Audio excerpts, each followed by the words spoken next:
Похилилася,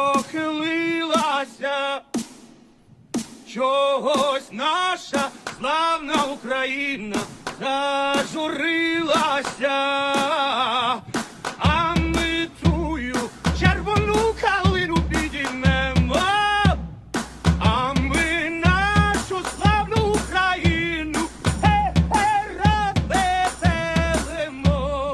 Ой, у лузі червона калина похилилася, чогось наша славна Україна зажурилася, а ми тую червону калину підіймемо, а ми нашу славну Україну розвеселимо.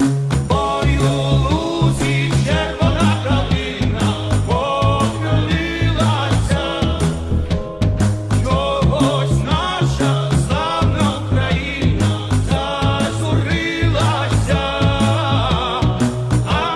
а ми тую червону калину підіймемо, а ми нашу славну Україну розвеселимо.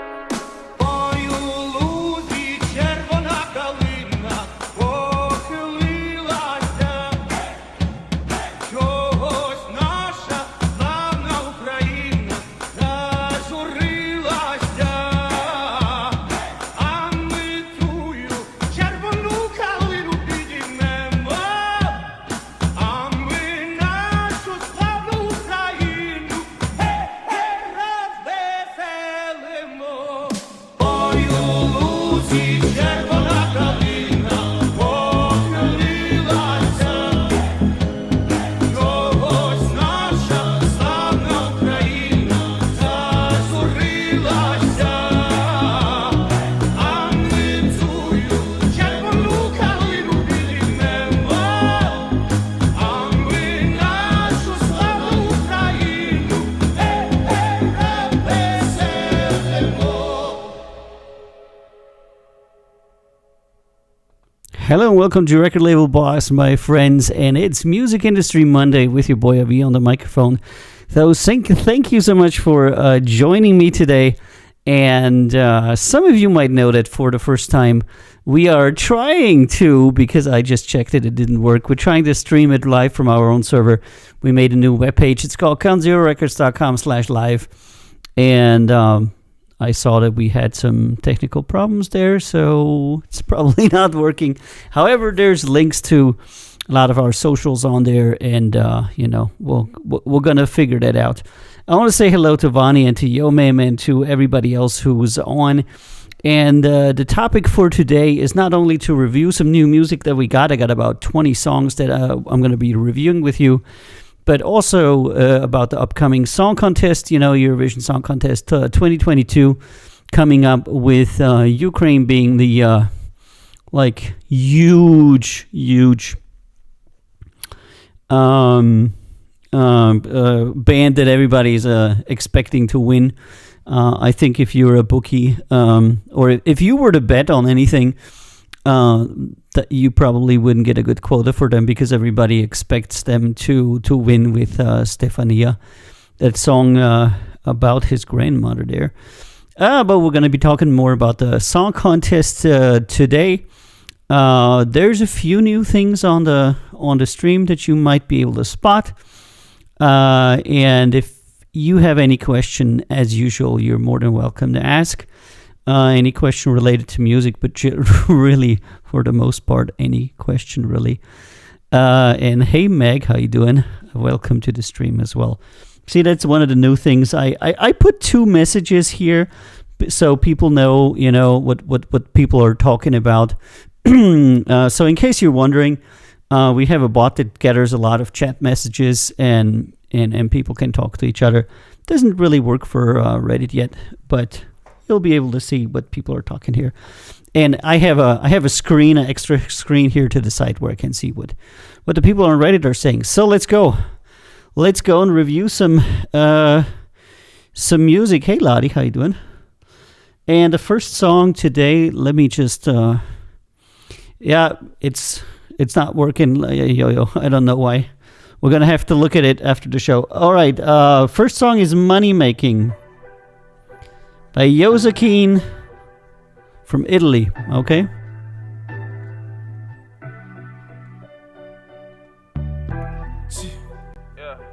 Yeah. No, we gotta get to that cake. Get it. Every single day. Yeah. Always had them big dreams, time to make them come true. Fighting through the struggle, hit them with the 1-2. When you at the bottom, no ladies don't want you. But when you at the top, they be wanting I'm currently not aware why it is not working.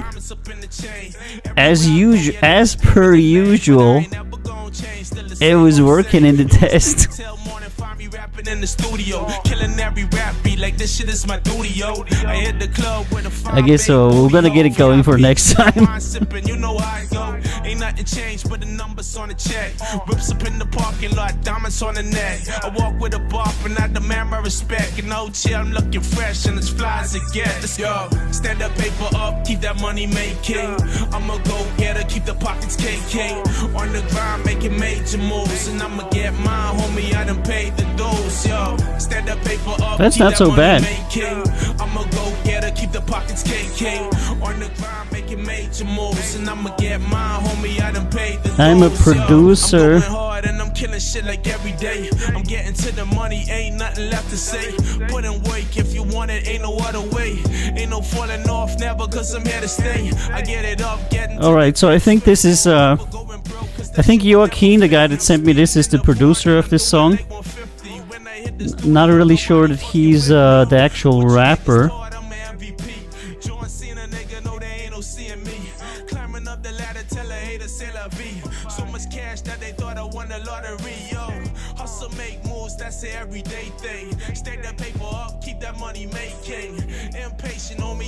It's okay. The rap is pretty good. I'm pretty sure he bought that. Stand up, paper up, keep that money making. I'ma go get her, keep the pockets KK. On the grind, making major moves, and I'ma get mine, homie. I done paid the dues, yo. Stand up, paper up, keep that money making. I'ma go get her, keep the pockets KK. On the grind, making major moves, and I'ma get mine, homie. I done paid the dues, yo. Stand up, paper up, keep that money making. I'ma go get her, keep the pockets KK. On the grind, making major moves, and I'ma get mine, homie. I done paid the dues, yo. Stand up, paper up, keep that money making. I'ma go get her, keep the pockets KK. Cool song with good vocals. That's what I would say. Cool song with good. Yeah, that wasn't half bad. That wasn't half bad. It's a little bit old school, and I'm not entirely sure if he's going to be able to replicate that. Because a lot of the guys that are working with essentially purchased vocalists can have a difficulty when their vocalist isn't available anymore. And this one is Donnie Waters, Main Blue Skies. Poppy is a hustler, sell a leg to a centipede. I just wanna slide, give you a piece of mind. Majin Buu skies, I'll paint them for you tonight. Come on, girl, step outside, no makeup, you still a dime. Let's stay up with some wine, champagne. That's a little bit too uniform. Okay, track with okay vocals, but the music is a little bit too monotonous. All the best and cheers. Take my time with you, girl. You and I locked in forever, even if it ain't right.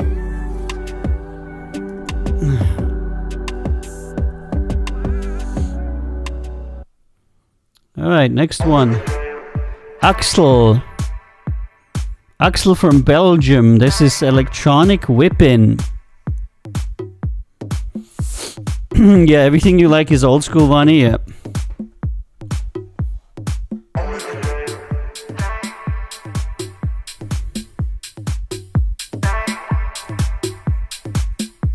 So far, so simple.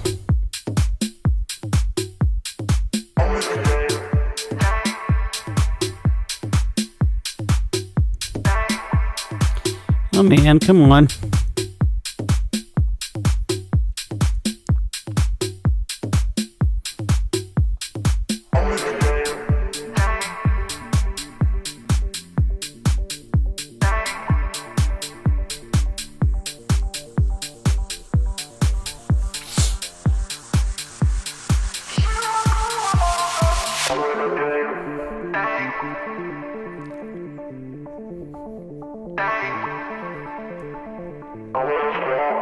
Okay, too boring.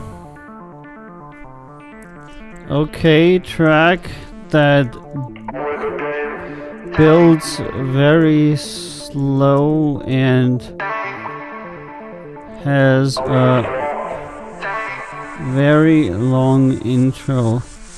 All the best. Cheers.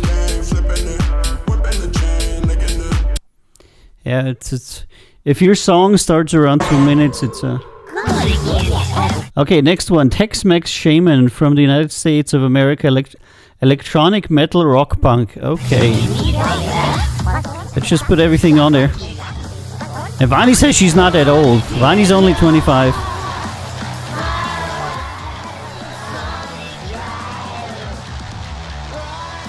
Yeah, and I knew that Lottie would jump on the possibility to watch our stream on the website. Because there's a lot of people that have problems with various clients, with like with Twitch or with Reddit or etc. So we're gonna stream this show directly to our website. Obviously, there's some kind of issues here, so we're gonna. Where can I submit as a writer? Janie, you can. Send your music the normal way that you would do it. Put it on Discord or send it to us at demosubmission.com. But it needs to be a song. I cannot. I mean, I could review just sheet music, but I generally don't. So if you're writing something and you're thinking about submitting it to a label, you have to submit it as a writer demo. Just make sure that the people understand it's a writer demo and that it's not an actual song, but it's just a demo. So the way that this... Hold on. I'm going to pause this. It's not so great. The way that this generally works, and I'm thinking there might be some people that have the same question, you know. So the way that this works is that normally... if you're an artist, etc., you would have a full song, and you would send that. But if you're a songwriter, like my friend Marko Tomasovic, what he has is like 800 songs, to where he plays the entire song on the guitar and sings to it. Now, granted, he's not a great singer. And granted, the guitar isn't really a great way to you know, but it's a demo for an unproduced song. So this is typically what songwriters do. They would either play the piano and sing to it, or play the guitar and sing to it, so that you get the essence of the song as a demo. And that's what a songwriter's demo would be. So you could hear the melody for the chorus. You could hear, you know, how the song is constructed. But it would be somewhat of a fully thought out song, complete with intro, verses, choruses, and a basic structure. So it would go a lot farther than just sitting down and playing a melody and then singing random words to it. That's not a demo. That's just random crap. So when you can do that and you can, do your song for 3:30, you don't have to fully produce it. And Mako is one of the biggest producers in Croatia. And whenever a musician or an artist comes to him, they get access to this like library of 800 songs, and they can then pick a song that they like, and he will then produce the song and record it with that artist. And that's how that works. So, this is how you can work with writer demos if you're a writer. Hey James, how you doing? Hope you're doing good. I had such a fucking busy day today. It's so insane. It was insane. That's all I can say. But of course, it's a lot harder to sell your songs as a songwriter demo, because you're gonna have to find somebody who has the ability to abstractly listen to your song and think that it's good. And you're then going to have to work with a producer, have a producer to actually produce that song, because if you're trying to sell the song that you have written to a label or to an artist, many times they will not be able to produce the song. So even though you're just a writer, you're probably going to end up having to connect with a producer. And this is actually what Mako did also. He works with Alexander Valencic, who is a great producer in Croatia and the Balkans, and he produces all the songs that Mako writes. So there's really no shortcut. At the end of the day, you as a writer, as a songwriter, are going to have to deliver the complete song. And the reason for that is that nobody cares enough about you as a writer to take your song if you cannot fully produce it. Just think of it as somebody who writes like a movie script. And then the studio buys your script and they say to you, you got to come on now and turn that script into a movie. And then you say, yeah, I can't really do that. In the movie industry, sometimes they'll work without the original writer of the script, but they would like to have it on board. But at the end of the day, the end product needs to be a finished song or a finished movie. And if you're selling songs only, which, for example, Austria's current song contest song was written by 3 international songwriters for 2 young people, then usually there's a label involved. It's usually not the artist that goes to a songwriter, and I'm saying usual, but I know markets where that is very common, like for example in Croatia, where artists go to a production company, but the production company provides the song, the production, the video, etc. So as a writer, you're going to have to connect with somebody who believes enough in your capability to write that they do all the other things for you.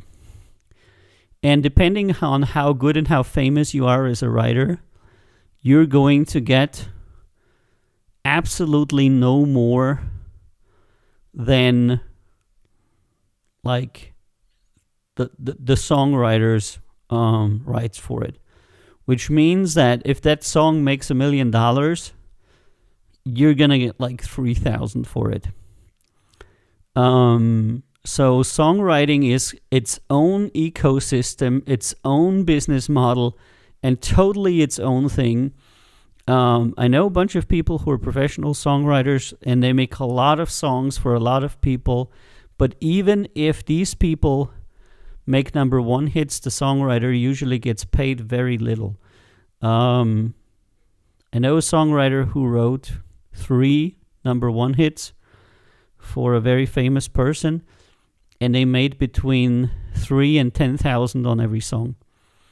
And the artist made millions. So the reason why songwriters even exist is because they're either working with a production company or a label, and they're getting a lot of work. So the label or the production company is buying like 10, 20, 30 songs from them, and that's how they can survive. If you're a freelancing songwriter and you're not connected to any production company, any label, or any group of artists, you're probably not really gonna make any money off it. You're gonna need to have somebody who like has you write 3 to 5 songs a month. That's the only way that you can survive, because you get so very little from every song. And thinking that, the average artist makes about, $100, $200 a year on one streaming platform, you get no more than 10% of that. If you write 10 songs, you're going to make $100 a year. So you're going to have to make volume. So it's its own thing, very much. And a lot of people generally confuse various roles in the music industry with each other. Like, I want to be a beat maker, I want to be a songwriter, I want to be a sync artist, etc. And the business model and the way that these are done is usually very, very different. So they're usually having a hard time, not because they're bad, but because they don't know that the way that their chosen profession works is actually completely different. Like, for example, a lot of sync artists send sync to labels, background music for stuff. But the most successful way to sell sync is actually to pitch it to movie studios like Netflix, Amazon, etc. And you can probably guess it's very difficult to get to be able to pitch to these people. So networking is extremely important, and this is actually what it comes down to. If you want to be a successful sync artist, you have to have a great network. You have to contact a lot of movie producers, a lot of TV showrunners, etc. And networking is really going to be your best bet if you're going to be a sync artist. And if you want to be a writer, a dedicated songwriter, then connecting with as many labels as possible and knowing as many people as possible to pitch your music to them for one of their artists is going to be your most successful course of action. And not to pitch it to artists, because artists will generally not pay you. Artists are generally people that don't have any money at all, ever. And when they do, they generally don't really want to pay anybody. So your best bet as a writer is to pitch to a label. And labels are very, very picky because they get a lot of stuff. And unless you can prove that you have some accolades, that you are in the 10% best songwriters in the world, very few labels will want to work with you. All right, and Janie says, I just enjoy producing demos and writing demos. Is that something you can do? It's absolutely something you can do. It's just, is it going to be something you're going to be able to sell? And therein lies a question for you to answer. Do you want to make money from your art, or do you want to get better? If you want to get better, then getting better is the goal. If you want to make money, then making money is the goal. And these two can be very different. Making money is a whole different ball game than getting better. And I generally recommend for musicians or people that want to break into the music industry to do two things. Get better and network. Hey, Scotty, what's up? So, do your networking and get better. It's going to be efficient. It's going to be more efficient for you. All right.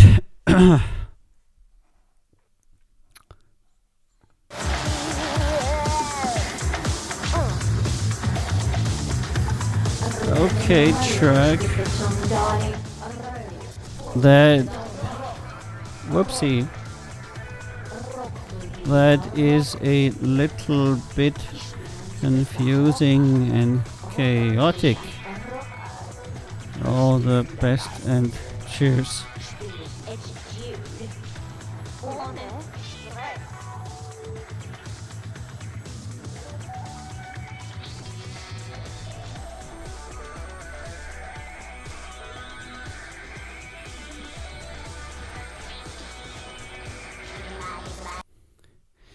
Alrighty.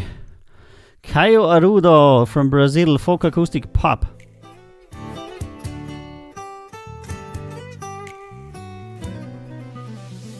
Bailando na noite eu quero ver você mexer. A festa tá bombando e só vai dar eu e você. Janie, you can do everything that you can convince a label or an artist or somebody to do with you. Just think that labels and artists already have songs.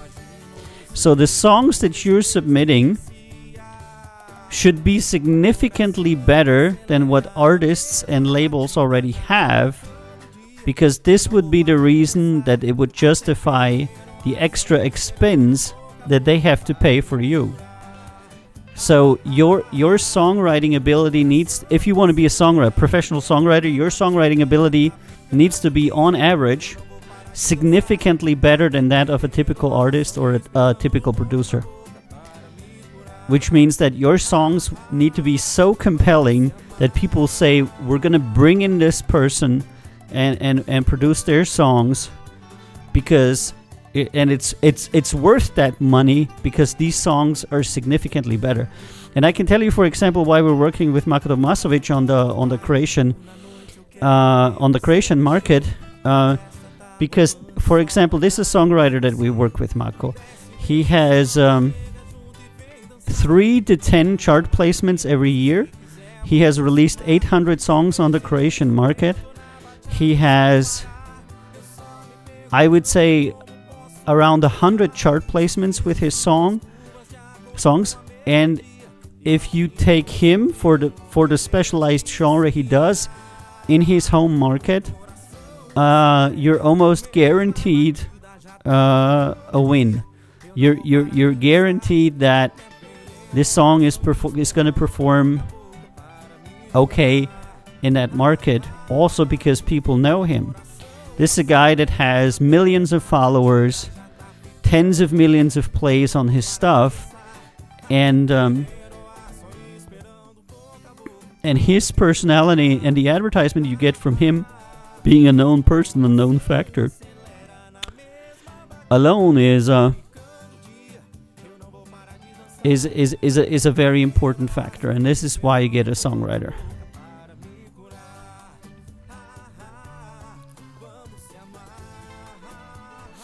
And this is what it is. So just think of it. Why do people bring a professional cook into their kitchen? Because it's a special occasion and that cook is significantly better than what they can do, or the cook can do something that they can't. And this is what it is for you as a songwriter. You need to have an excellent songwriting capacity. I don't know.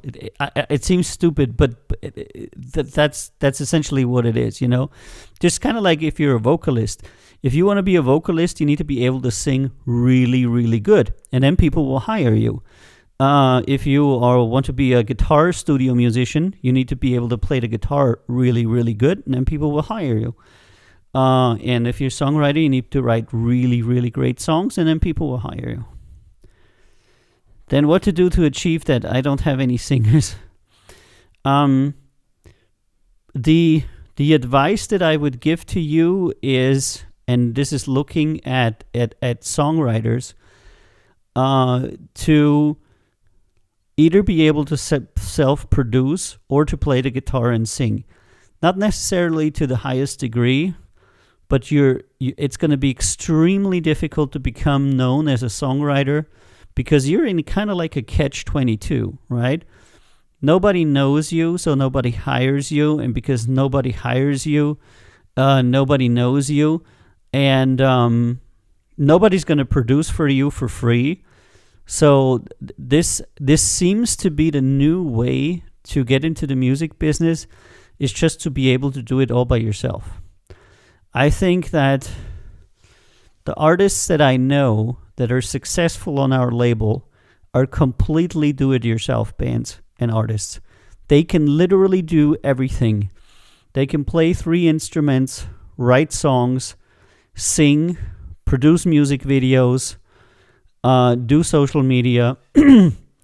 They're great artists, and they do it all by themselves. And they just learned one of the things, one after another. It's what they did. All right.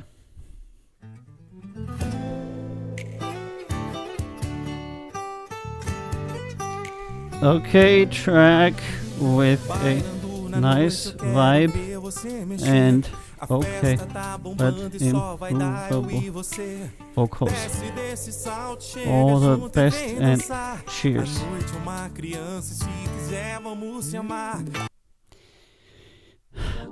By the way, you don't have to worry. All of these shows are recorded on multiple channels, and you can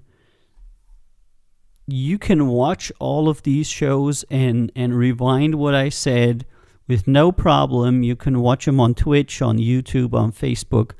Just so many channels that you can that you follow us on Count Zero Records or me, Record Label Boss.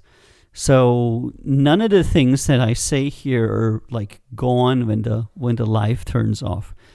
All of these shows are recorded, and you can go back, and if you're interested, you can go back 2 years of shows and listen to every single show and to literally thousands of songs and what I told these artists and what I gave on feedback on every song. So if you really have a lot of time and you want to hear what I have to say, all you have to do is go back and listen to 2 years of Record Label Boss being online. Hundreds of shows. I don't know, 300, 400. All 2 hours long or so with multiple songs and lots of information in there. Of course, it's going to take you a lot of time, but I'm saying it's free. It doesn't cost you anything. It's there for you to watch, and there's a multitude of feedback in there. Today, I talked to you a little bit, Janie, about songwriters, because I know that is a topic that I haven't really talked about a lot in terms of how a young artist could become a songwriter. My friend Marco started as a pure songwriter. He was in bands, but not really, and he made it as a songwriter. But if you're asking him, and he's a really nice guy, how easy or how hard it was, he will tell you that it was very, very difficult for him at the beginning. And the way how he got a break was that he started writing songs for some artists that later became megastars in Croatia and in the Balkans area, actually.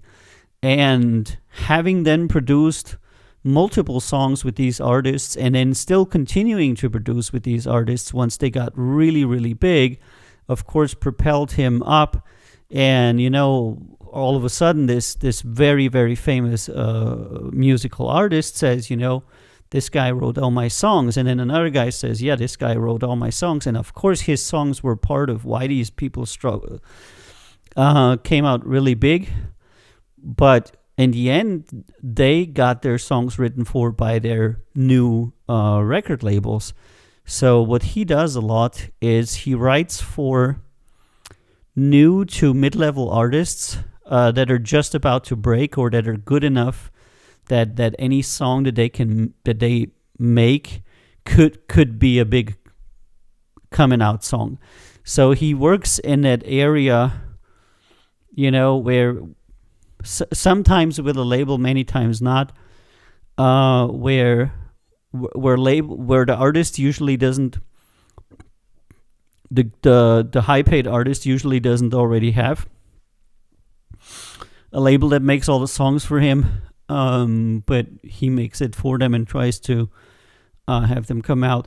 But your first 3 to 6 years are going to be very difficult, because you're going to have to find, most likely, an artist that is very good and write songs for them that are very good, and then kind of like grow up together with them. It's the best way I could describe it. All right, next one. Organic Mood from Ukraine.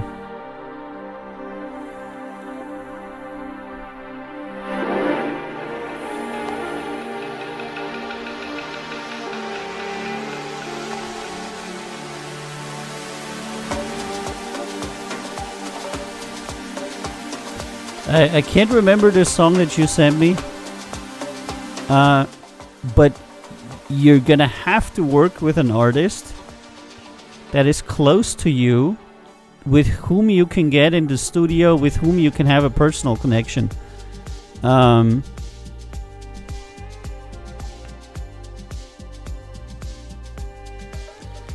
Because you ideally you should be working with that artist in person. Not necessarily sending them some kind of guitar plinky plonky over the internet. What you want to do, and what he did, is to actually get into the studio. You know what I mean? Get into the studio with these artists and write the songs for them. Which in the beginning is difficult, because the artist is new, you are new, nobody has any money, it's hard to come up with studio time. But I have to say that Marco, for example, studied music, and then of course played in bands, etc. So I would say by the time that he seriously started writing for people who became something was after university, and he was maybe 25 or something at that time. And between 25 and 30, I think, is when he had the first songs that kind of like successfully blew up. And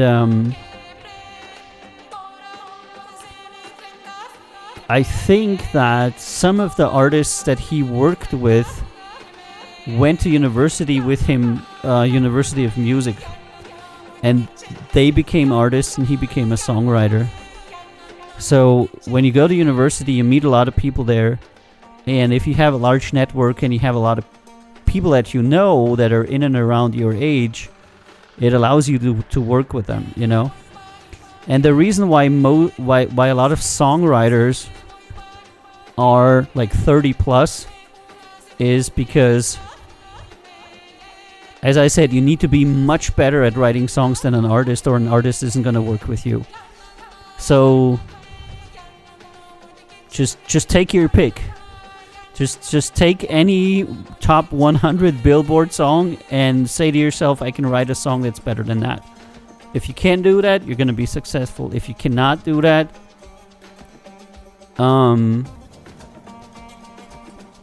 you still have work to do, But it never stops, But as a songwriter, a formal education in music is very important. I think as a songwriter is the one profession, probably as a sync artist as well, where I would say it's really, really beneficial to go to university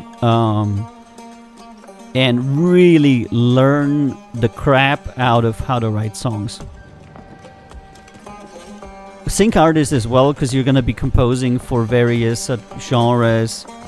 It's a very multi-genre kind of work, you know.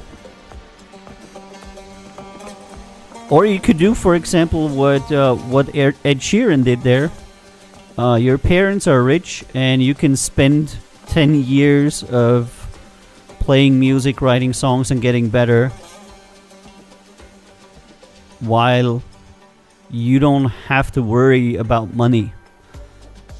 And a lot of the rich kid musicians are self-taught, but a lot of them also actually went to university for it, like Lady Gaga and others. There's a lot of artists out there that are children of rich parents and that actually have a formal education in music. A lot more people than you would believe, you know, because, you know, when they're on stage, they're all like, yeah, I'm so crazy, I'm so weird. But they started their career going to university just like any normal dude. And their artistic personality was just created afterwards. That is like crazy or something, you know. But Gaga is known as a songwriter.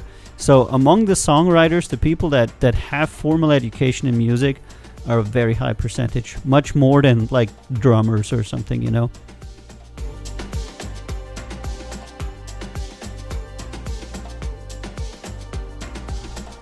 Okay, track with a cool flow. We would like to hear more in the future. All the best and cheers.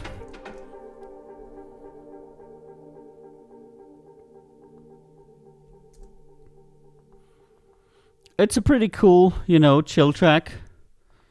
Wouldn't necessarily go overboard with it. Next one, Satcham, Positive Poles. Positive Poles. Positive. He just had a spelling error there.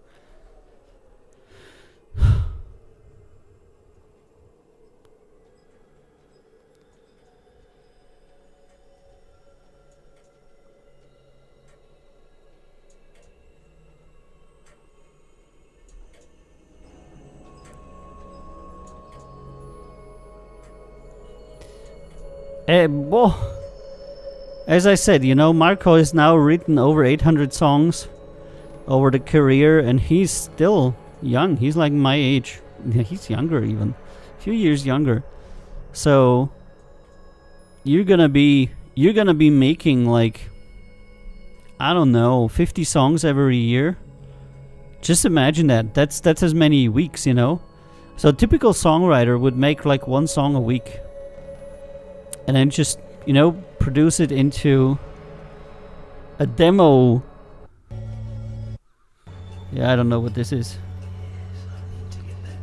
Very, very basic track that I think would be improved with a bit more production. All the best and cheers.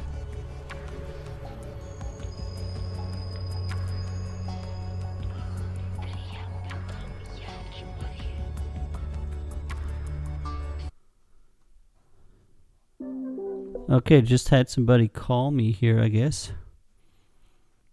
Do I have that thing to where is that be right back thing? I had a be right back thing.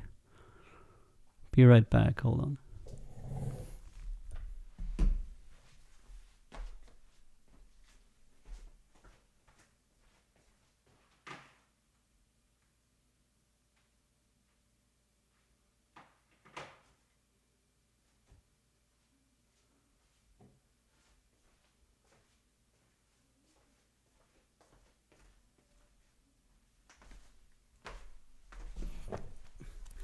I can't find it.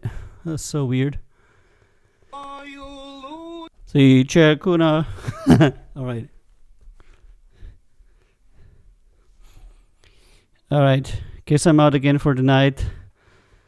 Yeah. Gotta check out your internet there, Lottie. You know, it's probably a wireless LAN or something. Alrighty, let's go to the next one. Jordan Olympus, France.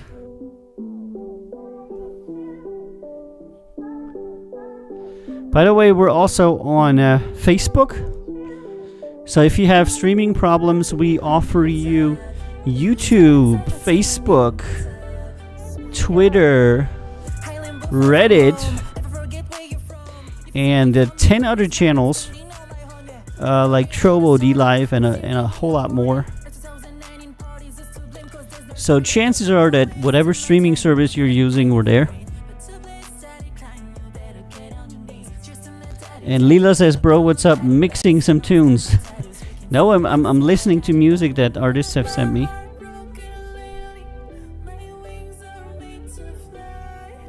Actually have to do that today. Gotta get sent a lot of stuff on the weekend. Didn't have...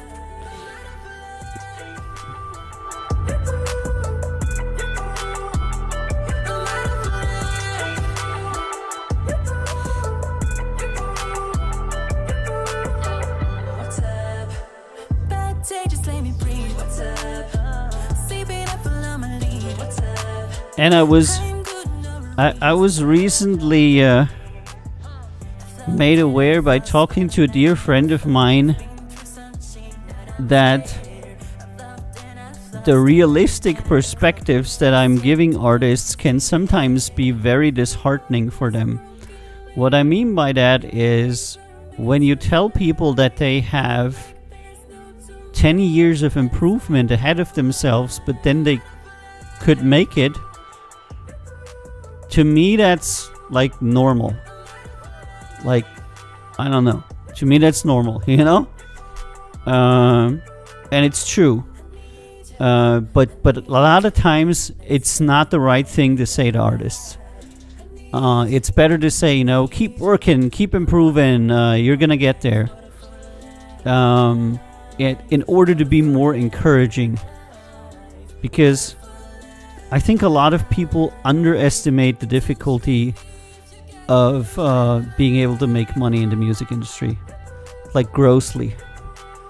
And since we want to encourage people to stay creative, you know, it's a fine line between being realistic and destroying their motivation.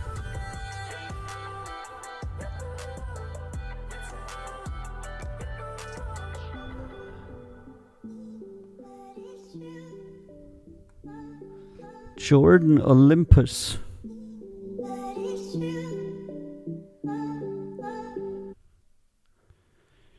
Okay, yeah. Okay, I'm gonna say okay to it. Okay, track with some good parts and some interesting parts as well. Would like to hear more in the future.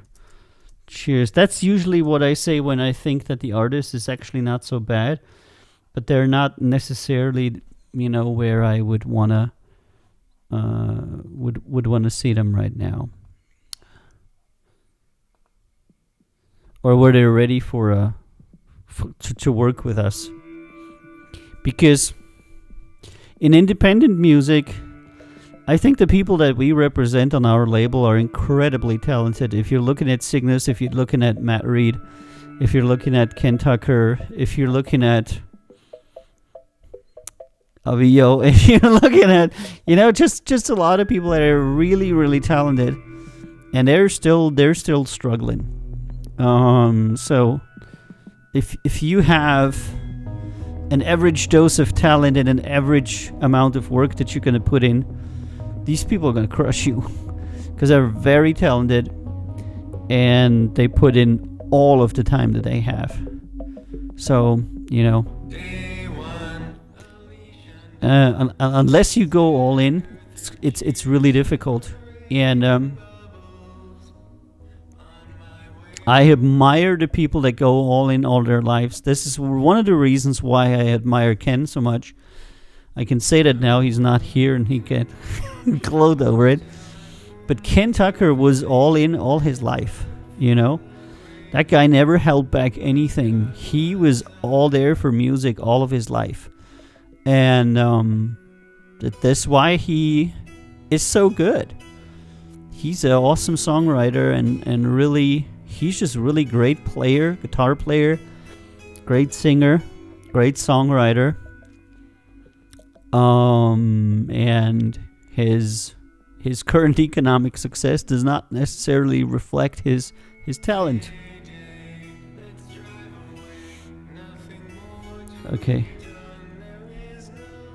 Okay, track that is still missing some basic elements. All the best and cheers.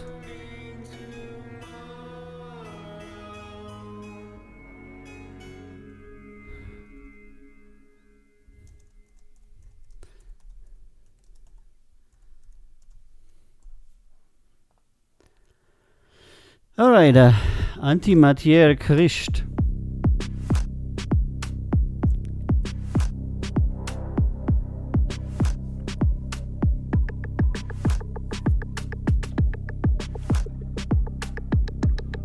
Yeah, nobody likes their vocals when they start. Ken didn't like his vocals. Ken is not a talented vocalist, but during the course of his life, he went from not a great vocal talent to pretty decent international level singing capacity, for his genre. If I could do what Ken did, I would be very happy. But I can't. But I also never tried. Because, vocals isn't my thing, really.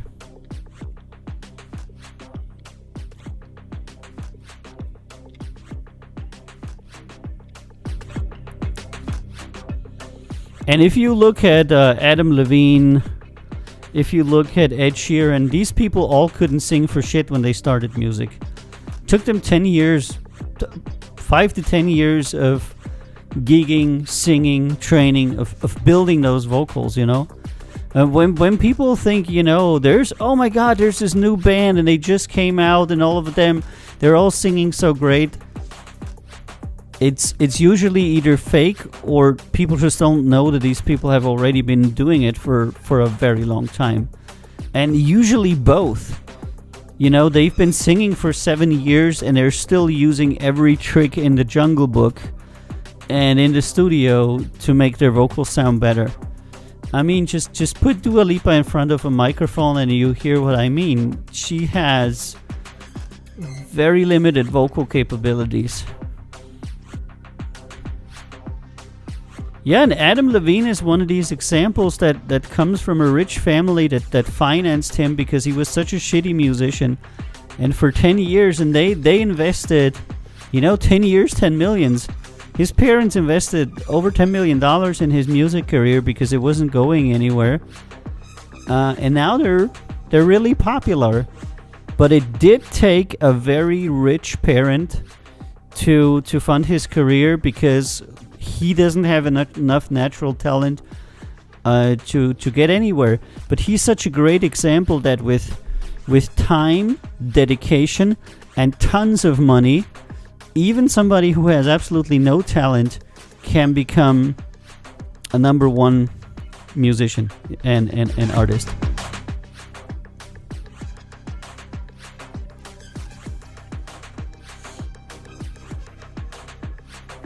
Alrighty. Okay, track that is a little bit basic and could use some more tracks and production. All the best and cheers. I mean, I was listening to music like that when I was in the 90s, I would say. Very basic electronic.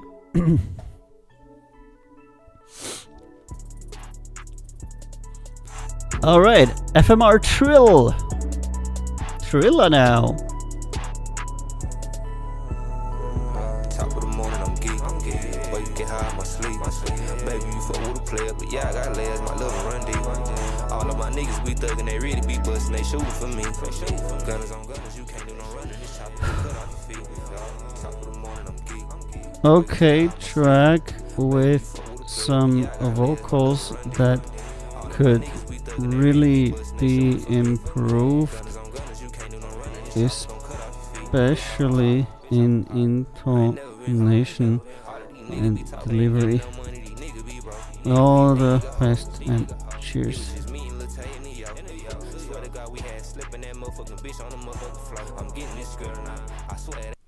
Yep. Look back at that ass, work something, go retarded.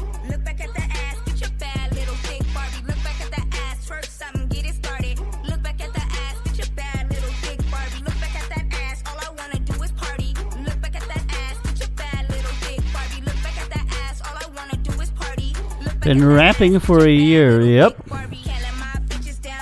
Haitian baby, he's been rapping for a year.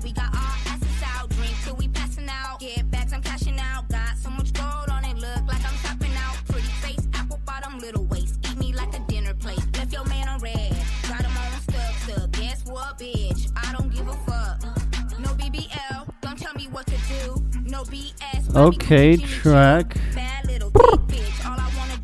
Where am I? Okay, track with some cool elements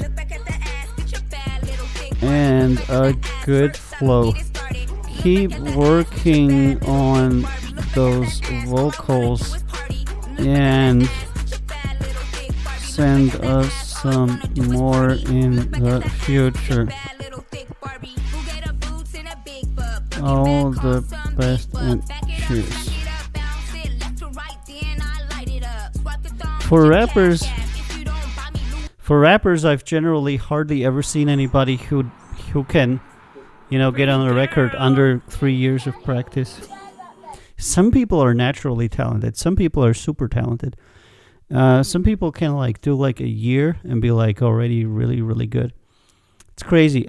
Same with producers, I've seen people turn from full amateurs or from nothing into, pretty good in a year. And this is, I think, your I don't know. If you can do that, you're awesome. All right, next one, Shatrice.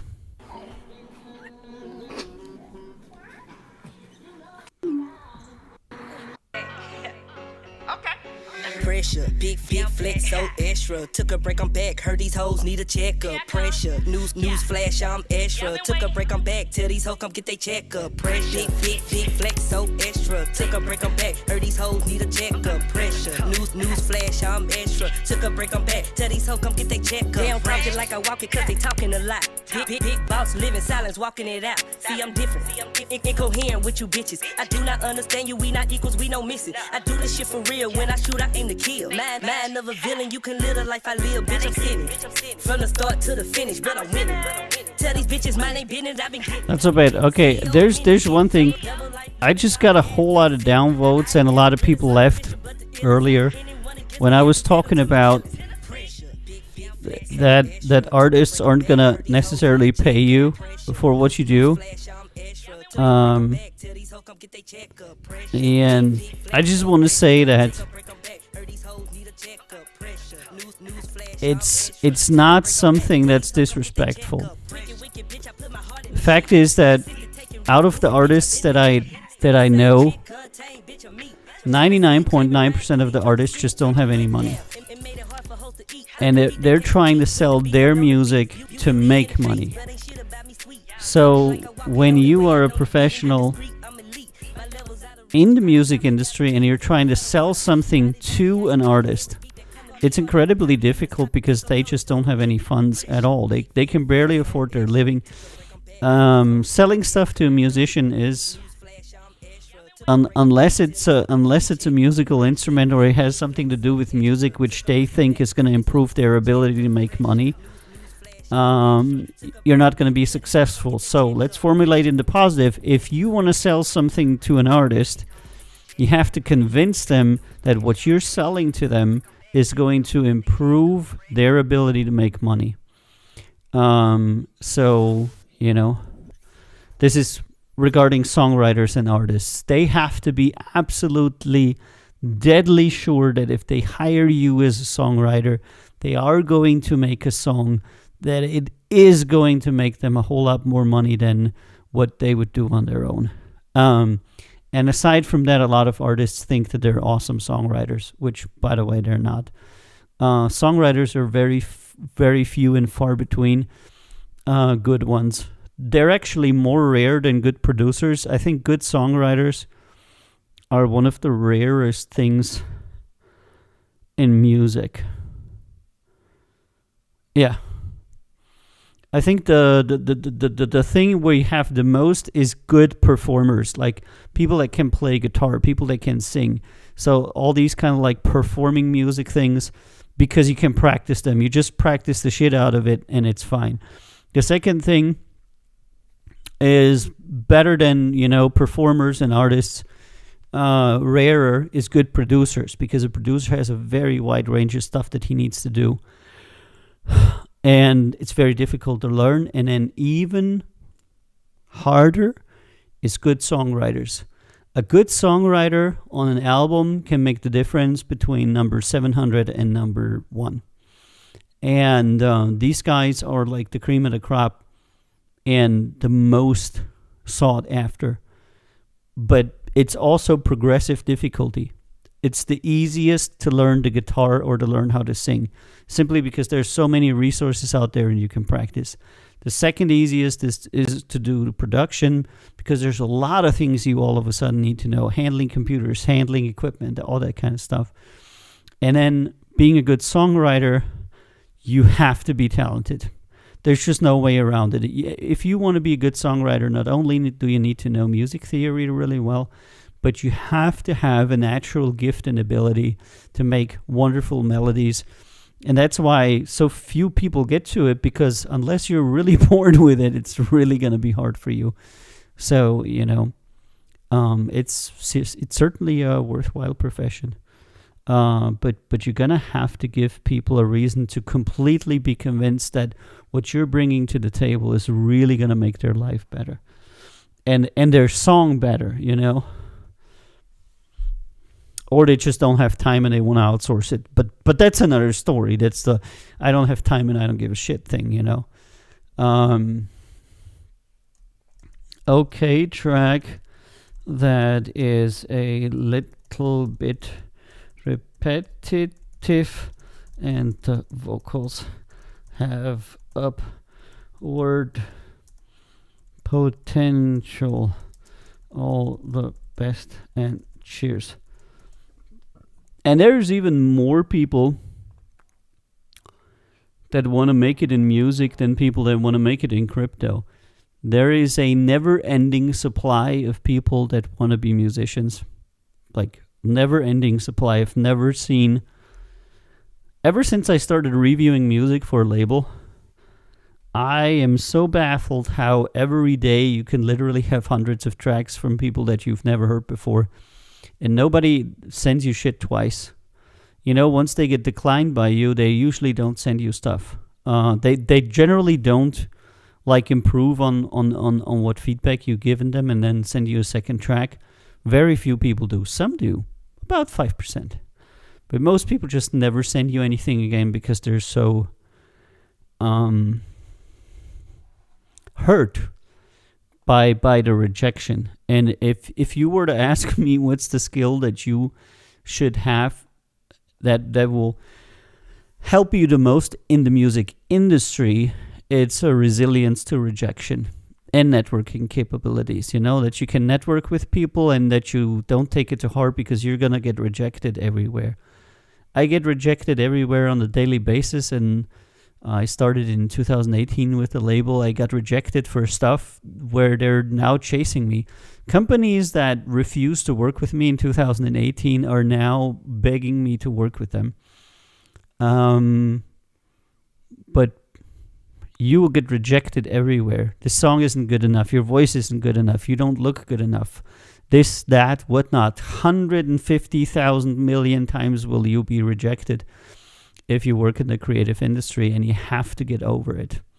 I follow some guy on TikTok. He's a screenwriter, and he has the same experience. And I thought it was really cool, because he said, the first 40 scripts that I wrote, nobody was interested in the least.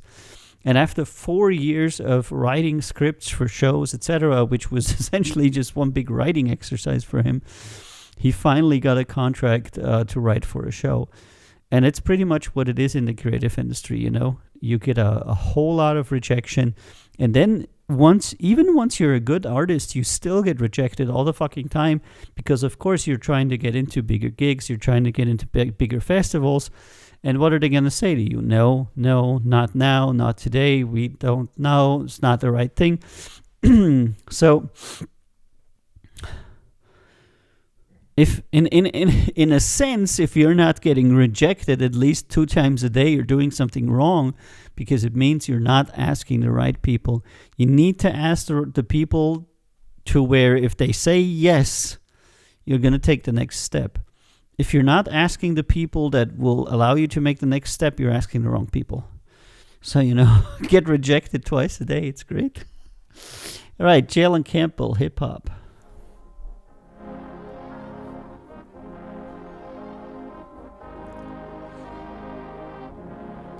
Original research says, do you have to sell your soul? No, you don't have to sell your soul. But it most definitely helps. And Texas says, so who do you market for? Someone who just writes lyrics. I'm not entirely sure, but are you asking me, Texas, how I would market somebody who writes lyrics? They would need to contact the songwriter, because the songwriters are the ones that are choosing the lyricist. So if you're a lyricist, you need to become friends with songwriters, because songwriters generally pick lyricists and then they pitch the song, like the written song and the lyrics, to a label, a publisher, or an artist. Kanye West said, I sold my soul to the devil. At least it came with a few toys and a Happy Meal. Well, Kanye West has a huge problem with depression. Yeah, and I'm not sure anything he says makes sense. A lot of the stuff he says doesn't really make sense to me. I think he's a very troubled person. I think he's a good musician, but I think he's also a very troubled person.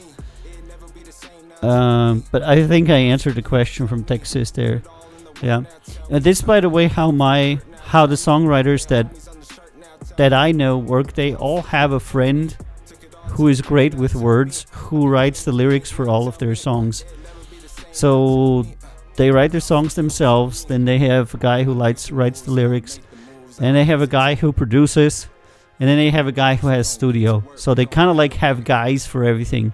And this is what I'm saying for networking, Networking in the music industry is so important, not only to like network to hire up people. And thank you for Cape Helpful Pro. Thank you very much, Original Research. Not only network up, to people that could be important to you, like that are like hierarchically above you, but to other musicians. If you find a musician that can write great songs, or you find somebody who's really great with words and is a great lyricist, or if you find a young boy or a girl who's a great producer, that's a real asset that you're going to have. If you make a meaningful connection with them, you can work together with them. And it's going to improve both of your lives, all of your lives. So, network with fellow musicians and try to find a crew. And every successful person that I know in the industry has a crew. A crew of people that he knows, that he trusts, that are good, that complement what he does or she does. Because you cannot do everything by yourself. You cannot do 40 different jobs. It's just fucking impossible. You only have 24 hours every day. So you need to have a crew. And if you have connections into publishing, into marketing, even better, I think networking is really, really important in music. And a lot of people underestimate its power. Because they think that something's going to happen and someone's going to do all these things for them. But usually that doesn't happen. Nobody does these things for you. Oh,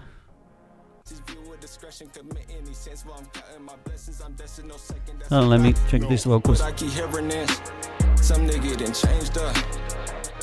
What I keep feeling is Too monotonous. Not bad though.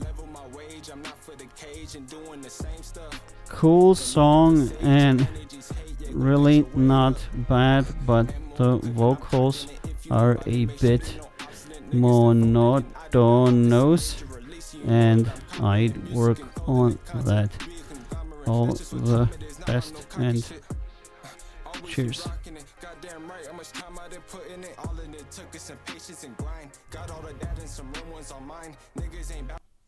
Alrighty.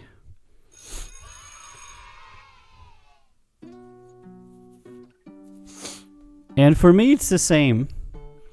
I have friends who are great songwriters, great producers, great musicians, great singers. Shit, in my group of people that I know in the industry, there's somebody who's better at everything than me, you know? I could literally only tell you one thing, that I truly believe that I'm better than all of them. And that's actually being a manager. I think that among the people that I've met, I am definitely hands down the best musicer and the best manager. I haven't met anybody who's a better manager than me, like by far. Everything else, I don't know. There's nothing left. I know somebody who's a better producer. I know somebody who's a better singer. That's easy. I know somebody who's a better songwriter. That's easy. I know somebody who can play instruments better than me. That's also easy. There's just literally nothing left for me there, you know. But all the mixing, mastering, audio engineering, everything.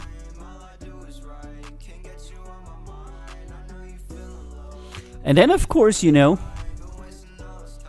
you got to figure out what it is that you do really well. Because that is where your strength lies, you know. And then you can bring this one thing that you're really good at to the table for everybody else and say, hey, I'm a really great bass player. Better in talking, yeah? No, definitely. I'm a very good negotiator, orator. I'm open. This all ties into the management thing, you know. This ability to effectively connect and organize. I see very few people have that, because a lot of people have problem with connecting and also a problem with organizing. They're afraid to connect and they have a hard time organizing.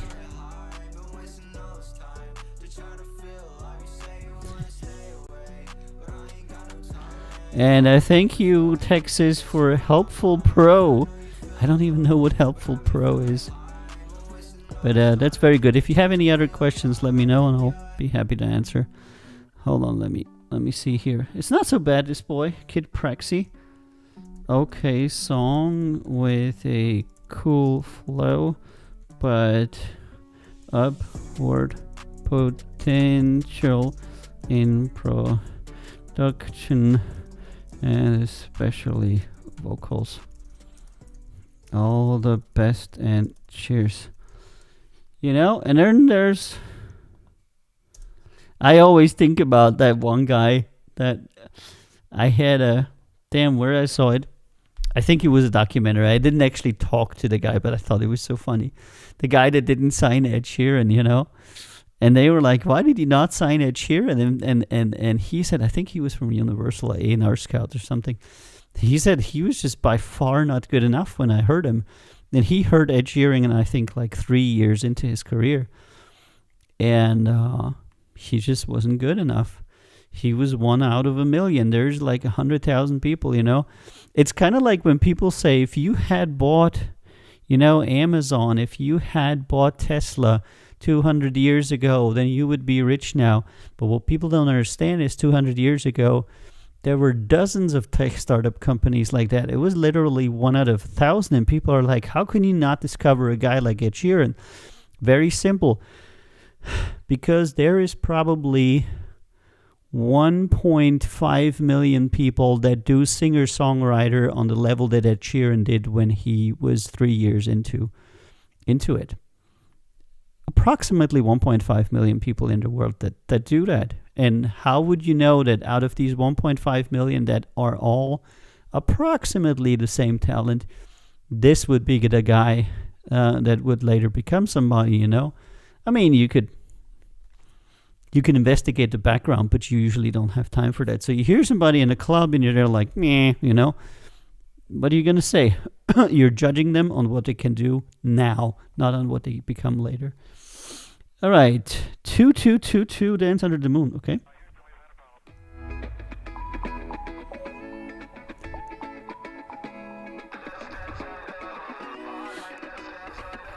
And Vani says she's better in writing and than in talking, yeah? There's a lot of people like that. They write songs, they write lyrics, all kinds of stuff. The people that are the artists, and the people to a certain degree that are the managers, are the more extroverted of the people, you know? Your lead singer is typically your most extroverted person, and your manager is usually some kind of extrovert as well, kind of like your marketing team. And everybody who's working in like audio engineering, production, songwriting, lyrics, those are a little bit more the introverts, you know? And then, you know, everybody's kind of like trying to fuck everybody else over. It's very interesting. It's all...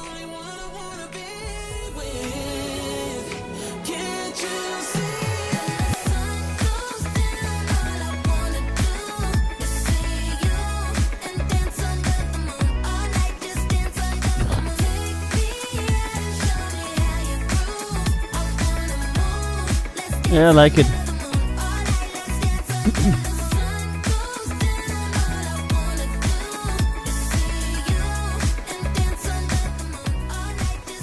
Cool check.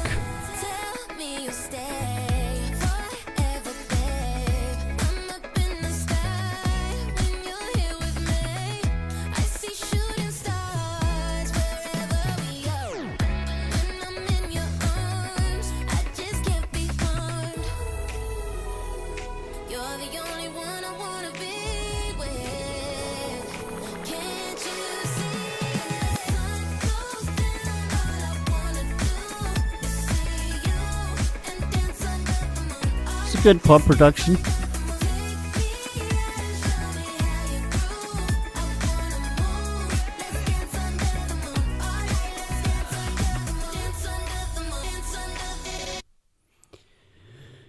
So this was a producer that was offering his production capability. I'm better at writing than I'm talking. I had 5,000 followers on Facebook after 1 year writing poesy. Loved it. Well, that's great. Honestly, I was in a dark place in my life. Sadly, those days were my most creative days. That's very interesting what Vani says there, and for many people it's true. Sadly, the days that were the darkest for her were the most creative. And that's very much true for artists, because people that struggle have something to say. If you have an extremely boring life where nothing ever happens, you need to have some crazy imagination. But if you're going through something, then writing from the place that you're currently in gives you a lot of great creativity. And a lot of the greatest artists are conflicted people that have real issues, you know? I mean, like Kanye West, etc. People that most people in society would consider to be, you know, at least partially cuckoo, you know? And this is where a lot of the creativity comes from. So you can take refuge in the fact that whenever, you're doing bad, it's probably a good idea to start to be creative, because it's probably not going to be bad. It's going to be interesting, because it's going to be different. It's going to have a message. It's going to have something to say. It's going to be tangible. Right, next one.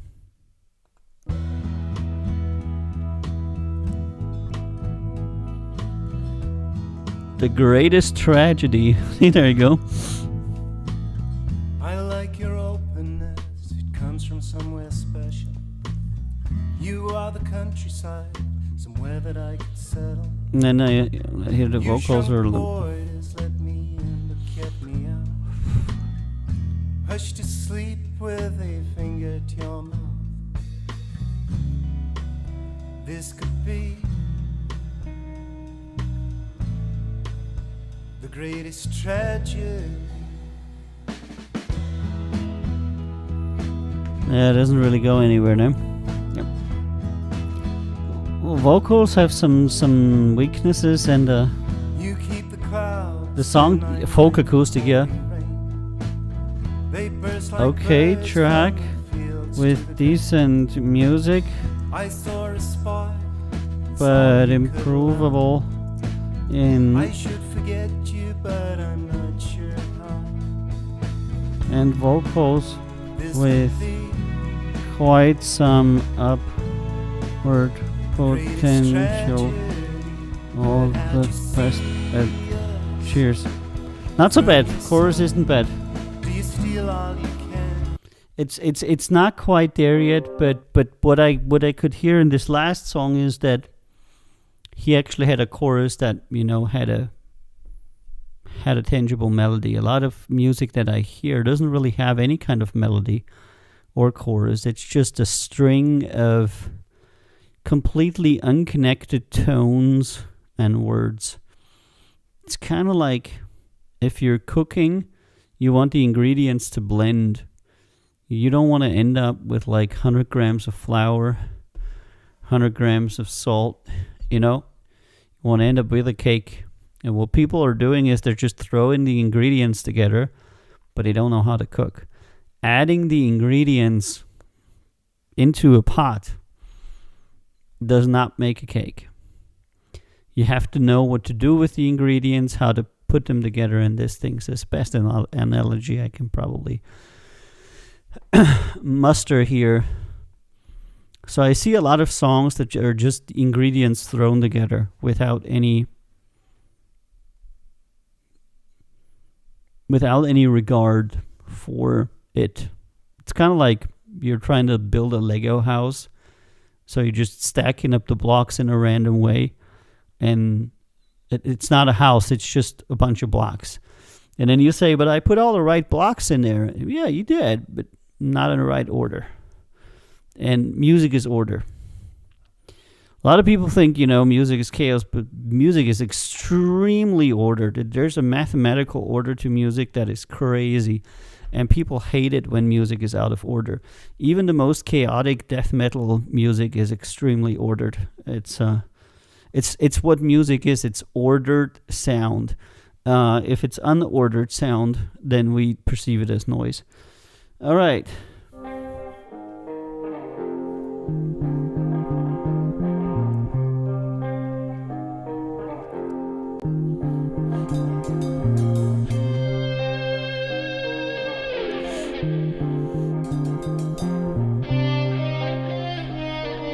Is it gonna be the Dire Straits?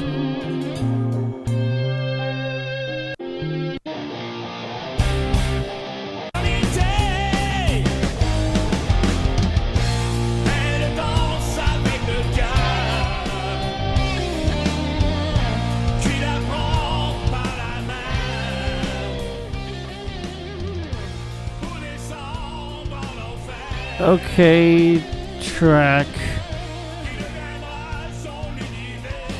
with some good parts and nice playing would probably reproduce it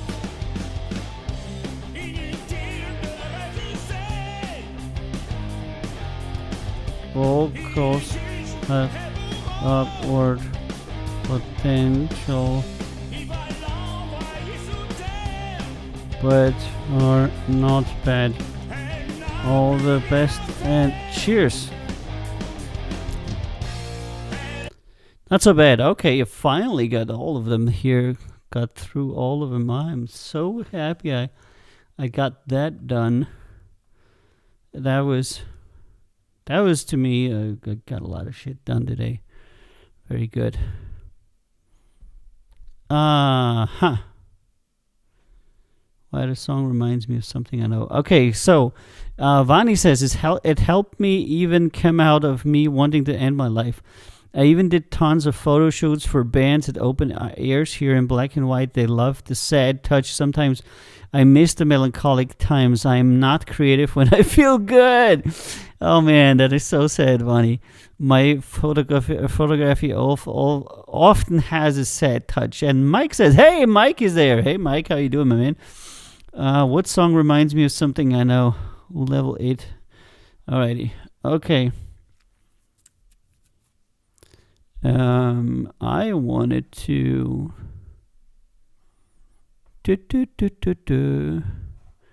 Where is that? I have this here. Oh, look at that. Look at that. That's our Discord server.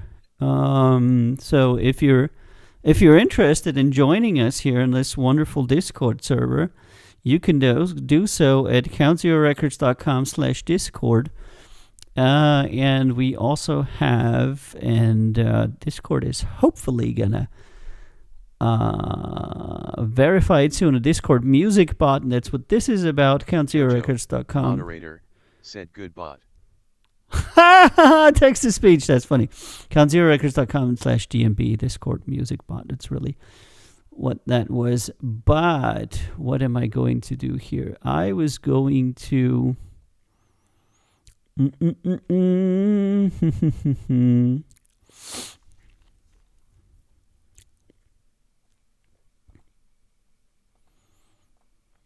bumpity bump bump. No, I'm gonna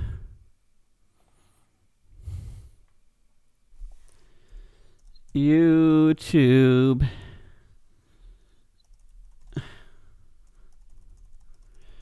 Let's see if we can hear that. Da da da da. Da da da da. Oh, look at that! I'm streaming live on YouTube. How can that be? How can that be? Where's the new video here? I don't know. Da da da. I wanted to play my video right here. Finally got a video made for this one.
Alrighty.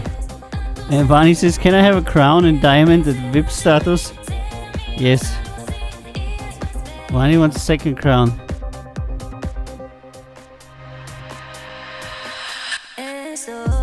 Yeah, I try to be on every platform that I can.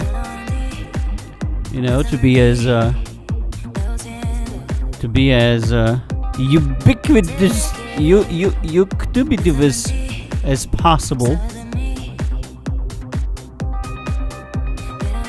I am everywhere. I am unavoidable. What was that? That was like Marvel. Wasn't that? It was that guy. It was that guy in a Marvel movie. Was it not? Something with something with unavoidable. Yeah.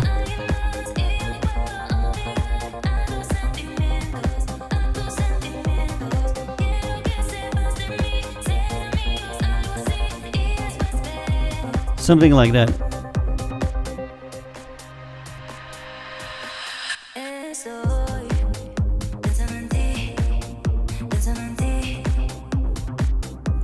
It took me a long time to get a music video made for this song. Twitch and Discord on my phone kills the battery.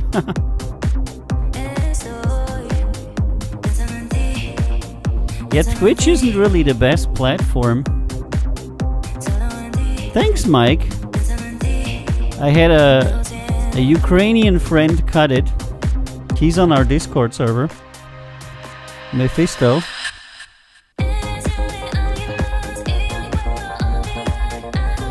He's a Ukrainian video editor. No, I honestly I saw it with CI and I was like, hey, that's pretty cool, you know? Why don't I do that as well, you know? And then I was looking for somebody and I figured why not take a Ukrainian editor? And then Mephisto did it for me in like a week or so. All right, I'm gonna play the new song from not this one, from K-Lek also, because he's got another one out. It's called Another Light. It's also pretty cool.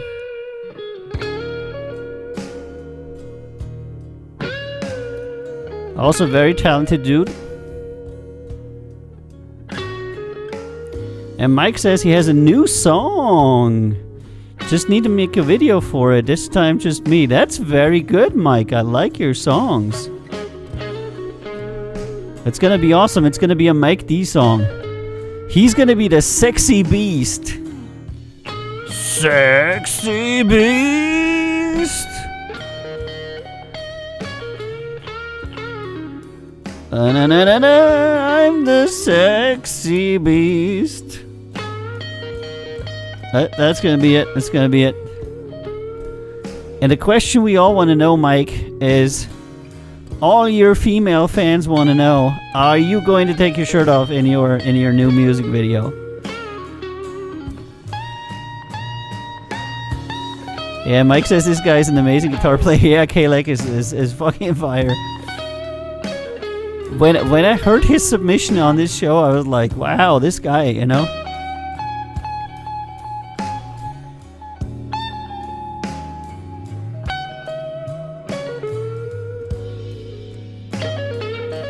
And he just cannot make anything wrong, you know? Every song he makes is kind of like... It will be my horror movie? You're gonna... Nah...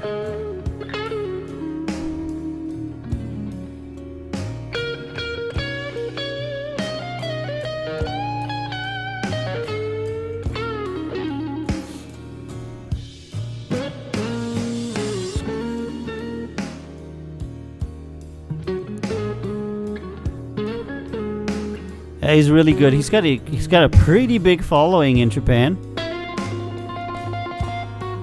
And he was so happy to get on the label, and I was so happy to have him, you know? Because he's like... He's really good.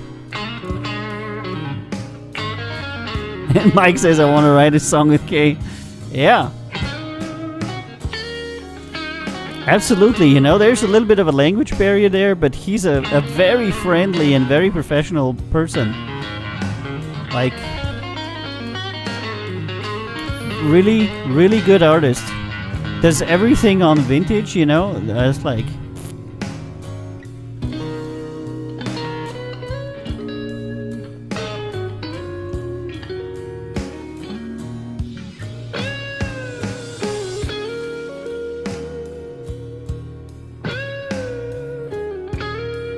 This is He's always on the drums with this guy. Probably a friend, I don't know.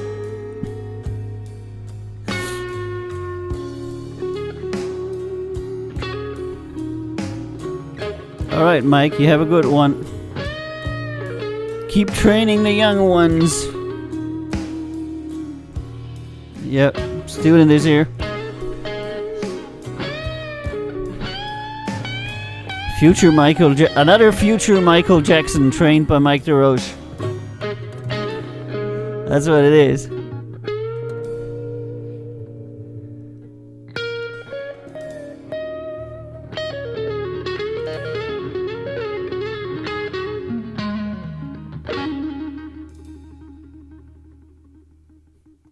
Crazy, crazy, crazy. This guy is crazy good, you know. And if you want to, you know, check out all of our videos here on the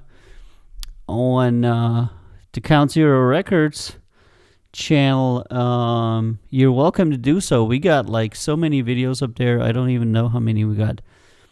And Vani says, that's some guitar I would love to hear more today when nobody plays like guitar like that anymore. Check out all of K-Lex stuff, Vani, on our stuff. K has a whole playlist for him. Where is it? Playlists. Click on here. Go to our YouTube channel, Count Zero Records, then go to playlists. Then go to K-Lex. And look at that. Look at that. Huge fucking playlist with stuff. He's got 10. 2 of those are original K-Lex, which is Another Light and Why Don't We Shuffle. And the rest are covers, which he also does very, very astutely. Let me just play this here, Superstition.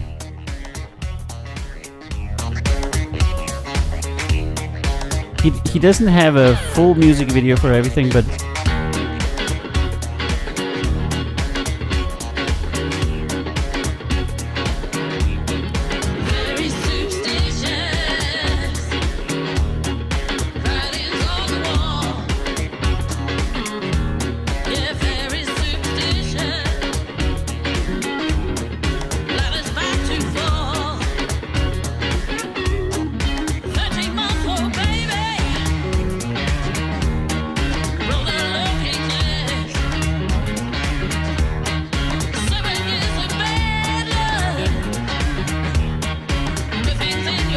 he's probably one of the best technical players that I personally know.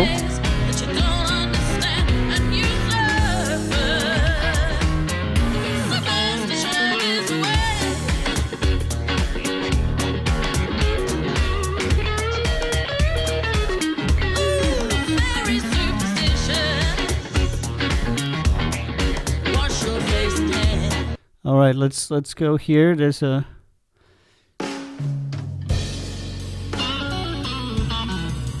and he loves Stevie Ray.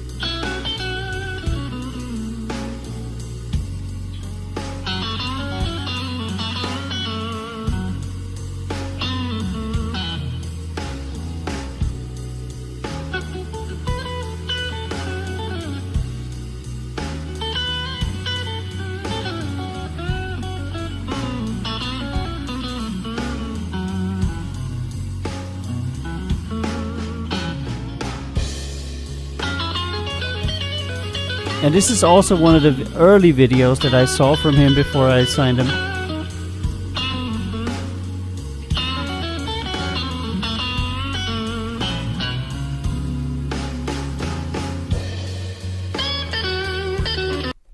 Alright, let's hop on another one.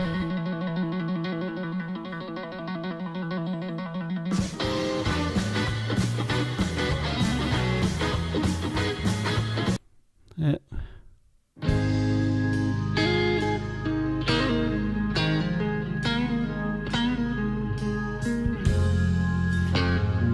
I think he does a great job covering all these things, but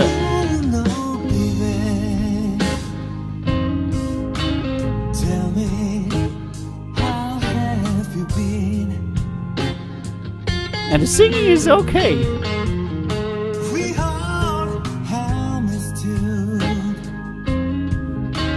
he's not going to win a prize for best vocalist, but it's not bad.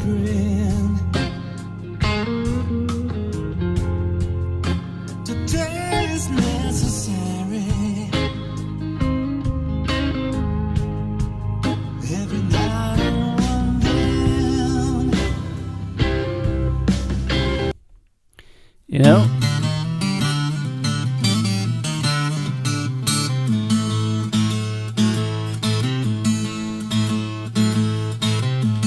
Hello there, my old friend. Not so long ago, it was till the end. We played outside a Yeah.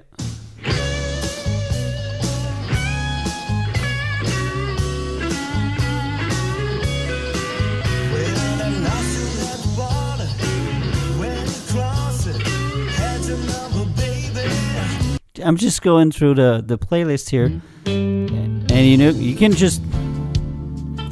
can put that on repeat, you know, Money. And 2 of the songs are actually his own songs. They're available everywhere in stores, and if you buy them, it will be really cool. And if you listen to them, also.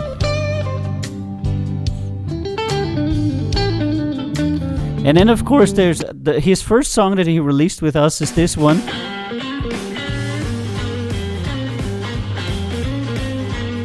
Is why don't we shuffle?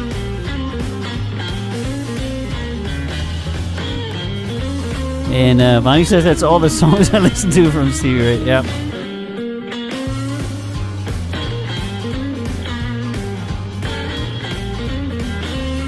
All right, I'm gonna play Another Light one more time.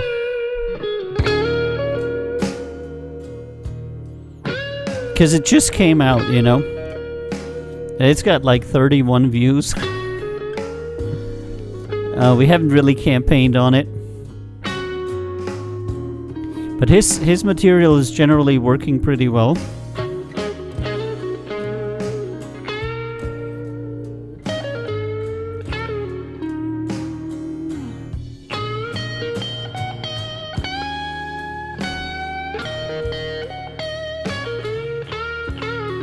I think I haven't sent him the links. I've been so busy, it's crazy. And then I'm gonna go through a little bit more through our YouTube and show you some more of the artists that we have that you can listen to for free. And you can check out, you know. Because people are always saying, you know, I don't have to pay, blah blah blah, whatnot.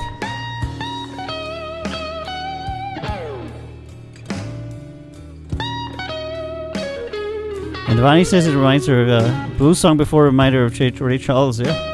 He'd be happy. Yeah, just leave a freaking comment. Doesn't cost you any money.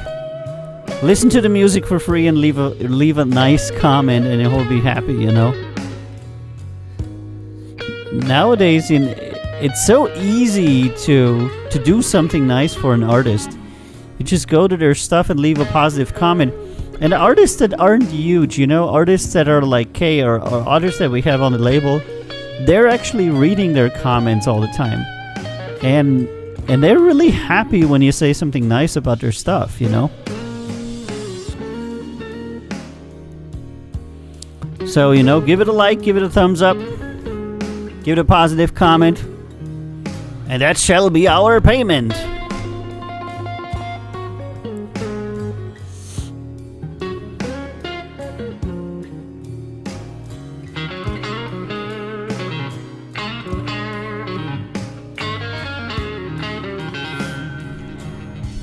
Dum dum dum dum dum.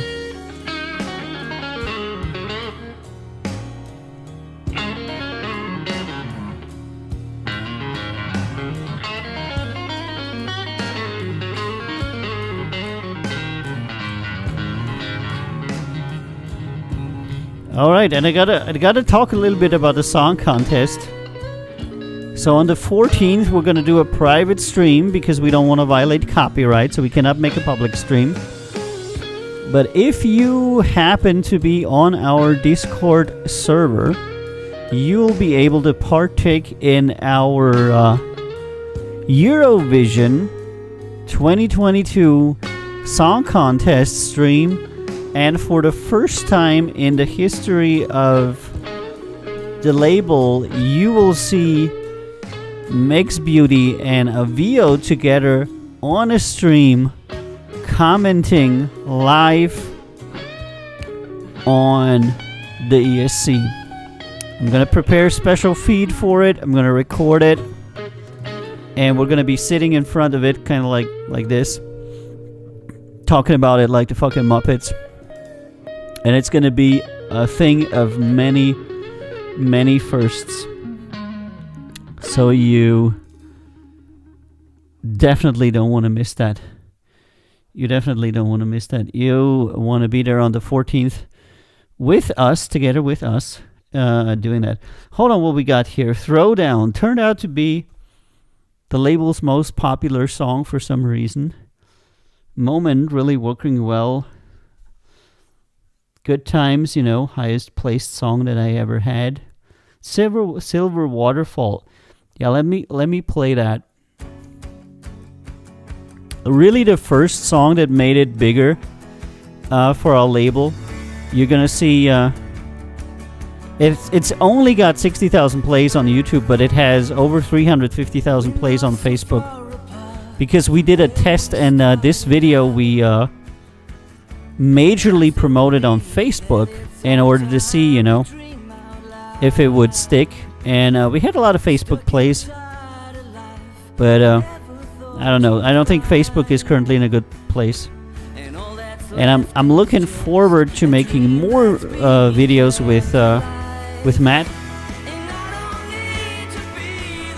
because he's an awesome artist, and COVID should be over soon, and then I hope that I can possibly go to Ireland or have him come here, and we're gonna film some footage of him doing stuff for other music videos.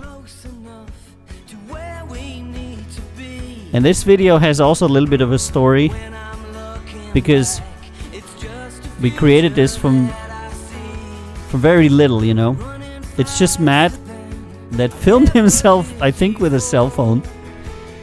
And then we kind of like, we luma keyed him in the background of the video that we cut from stock footage. And it turned out to be a very artsy video, very good video. And then there's some footage that I took.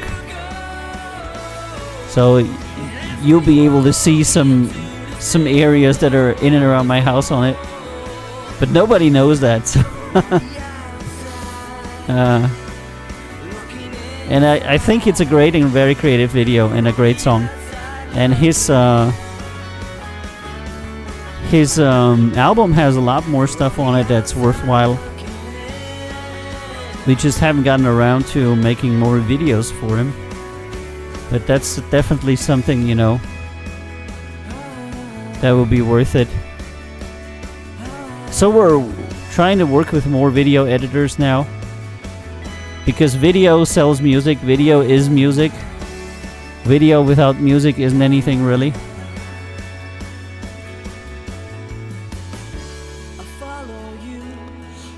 The world of something new.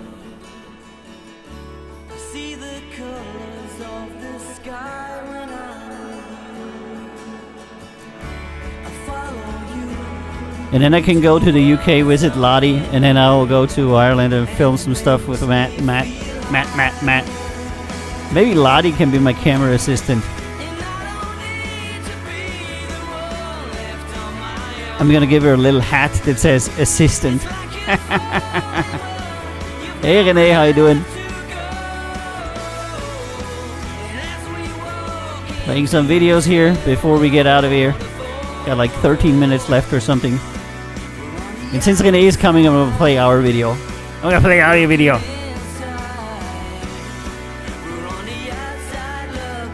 We're gonna play the Renee Luengo.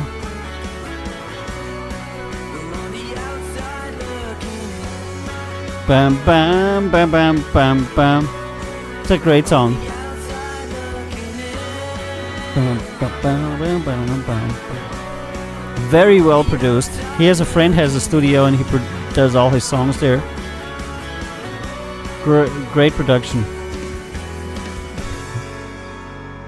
But this song Silver Waterfall also has a story, because he was on the phone with me and he said to me, I have changed this song so many times I can't even remember anymore. It's got to be more than 30 times.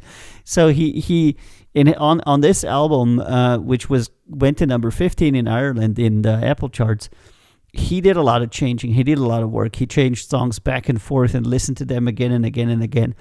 And I think that if you want to listen to Matt Reed's album, then you'll see that everything there is really well crafted. For me, it's Nighty Night, says Vani.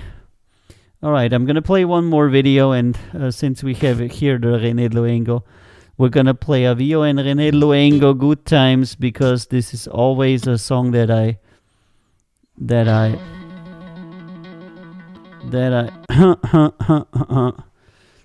always hey, it's a Good Times. It's a good song, and it will always live in my heart, because René, who did most of the work on it,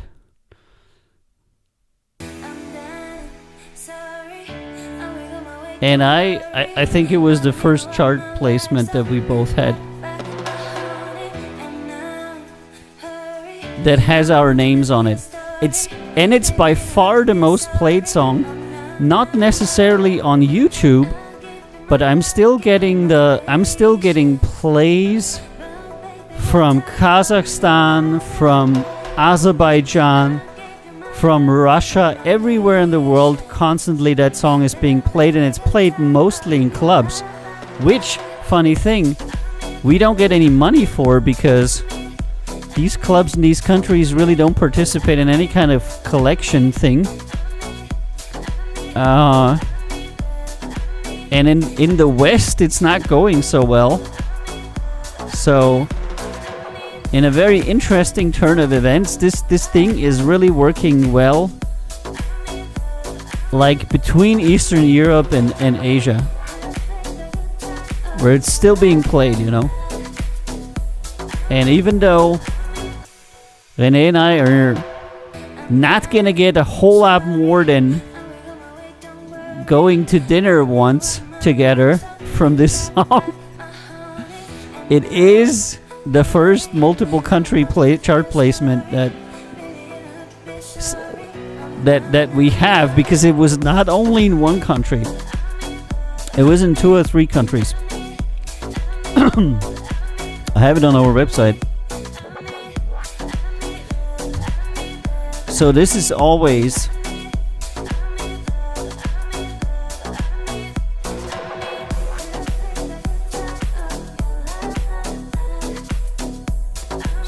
always something, and it's really a song that showcases René's great abilities as a producer. He's a young boy, from a cow town in Austria, where all they have is cow and sheep. Moo! Nah, I'm just kidding. They're all cheesemakers there, no. And I was cutting this video.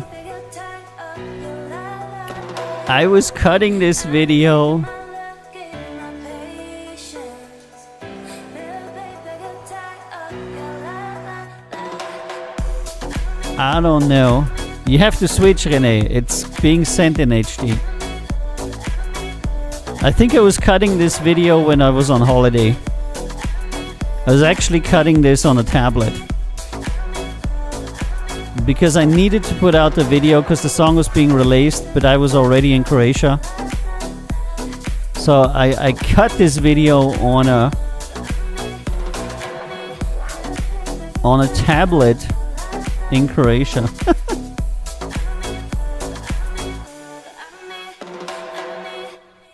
which was way crazy. But I have to say that I I had set in place the video before.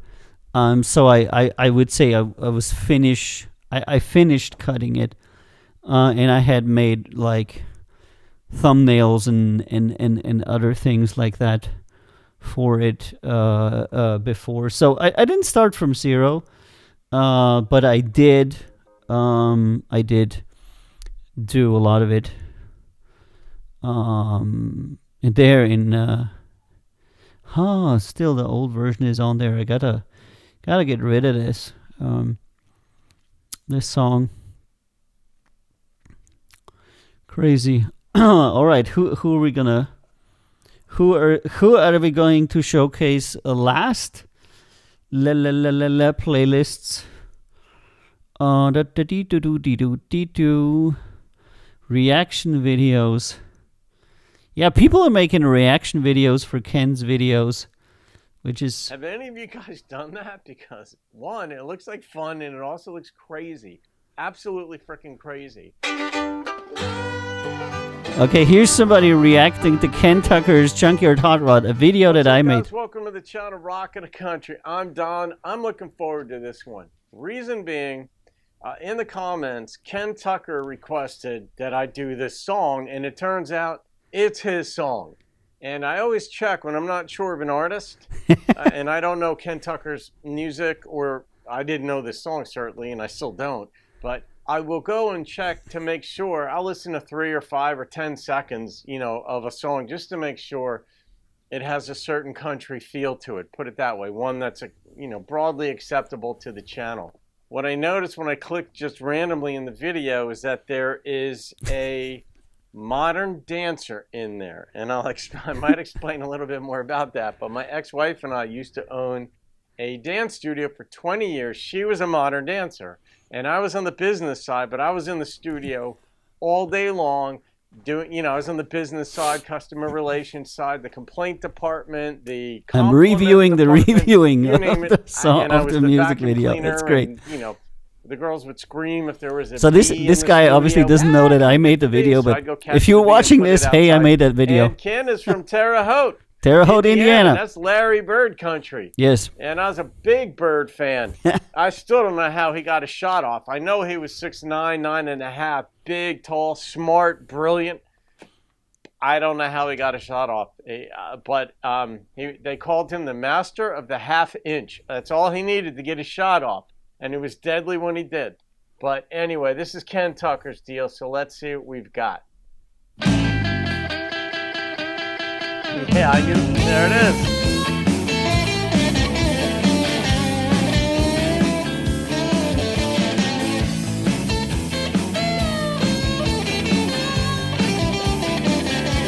Interesting contrast. $500 is all I need. Just go a ride as sweet as can be. Alice Junkyard, there's a GTO, a little TLC, and I can make her go. She's my junkyard hot rod. She's my junkyard hot rod. Well, all right, I don't know if it's going to clear up the connection here between the dancer and the it isn't going to clear up. Maybe he'll get there. It just dawned on me that the contrast is pretty good. Yeah, it's intentional. Oh,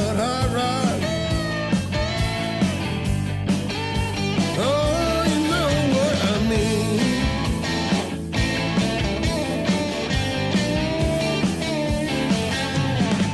Or check the timing and change the plugs. I'm working out all the bugs. It's just the motor and suspension too. I'll show you what this leg can do.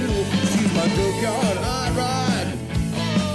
She's my junkyard hot rod. Oh, she's my... All right, I'm just going to guess that the connection here is the Junkyard Hot Rod is the equivalent of his dancer. I don't know the full connection that's right. here. I did meet the dean of the Indiana University dance department a few years back. They were very nice people there. Our modern dance, we had a youth modern company, in case this particular dancer, maybe that's Ken's daughter, I don't know. No. But we had arguably the top youth modern dance company in the country. And, you know, our dancers went on to Ohio State University. I'm just listening to their feet. And the way she was just moving immediately, I knew instantly when I saw it, this is a modern dancer. And then the other stuff is just obvious that it's modern. All right, here we go. Junkyard hot rod. Well, you know what I mean. Oh, yeah, you know what I mean.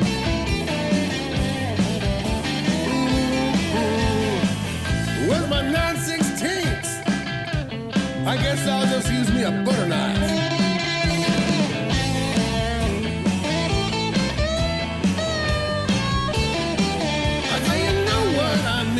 And I also very cleverly hid in the video our logo animation. So what happens is that all throughout the video, starting at the very beginning, you'll see the beginning of our logo animation and then it fades out. And then you'll see the second part of our logo animation and it fades out. And it just continues and continues to where at the very end of the video, the logo animation finishes and you see Count Zero Records, you know. And it's hidden throughout the video, the logo animation.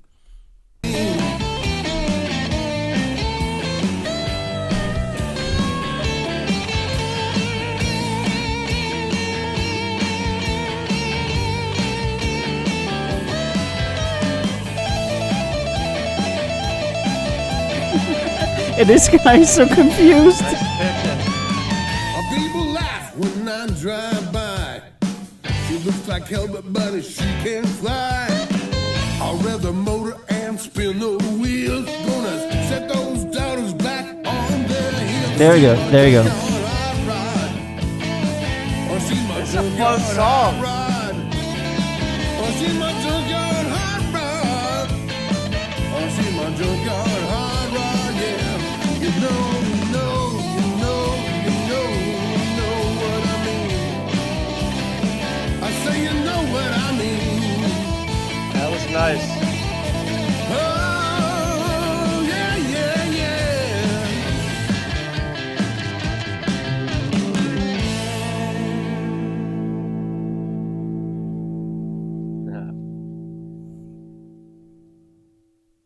That was an absolute, what do you even say? That was an eye explosion. There was so much sensory overload between the dancer, who I was, of course, riveted on. And I mean, I've been out of the dance studio now for 5 or 6 years since I got divorced. But just to smash them up. Have any of you guys done that? Because one, it looks like fun and it also looks crazy.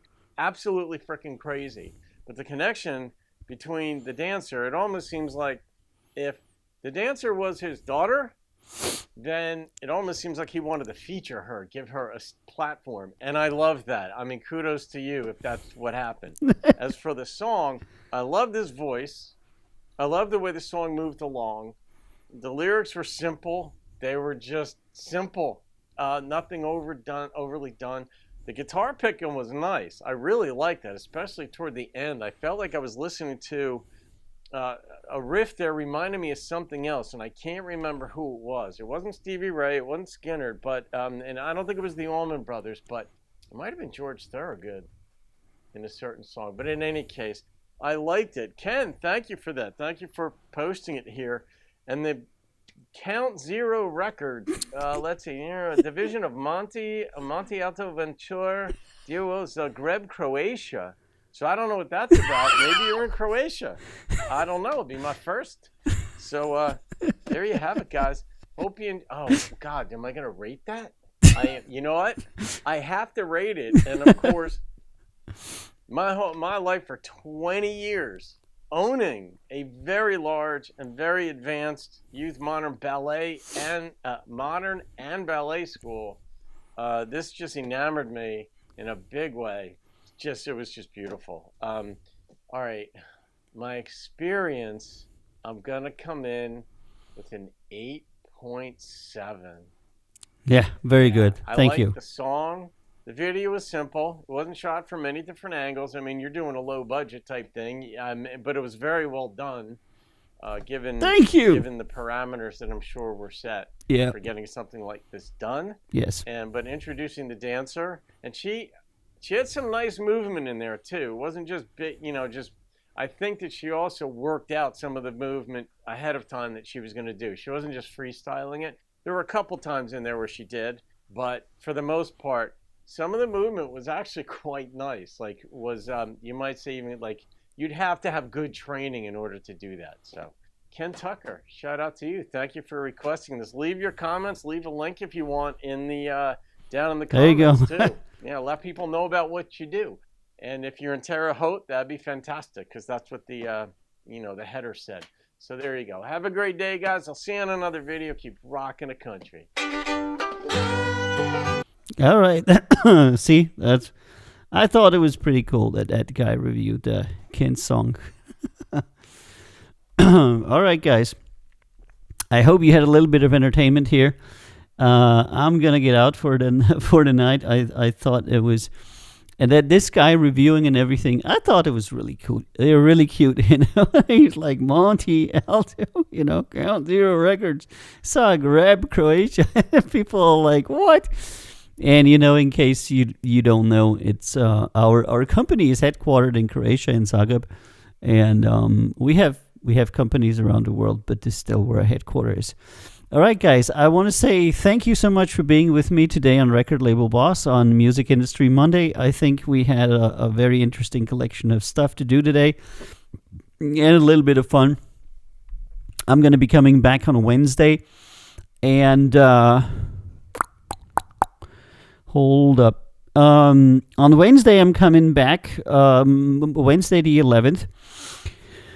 With Record Label Boss, and then on Saturday the 14th is the Discord only special for the Eurovision Song Contest. You're gonna have to be on the Discord server to see it. It will not be recorded. It will not be broadcast outside of the Discord server for legal reasons, obviously.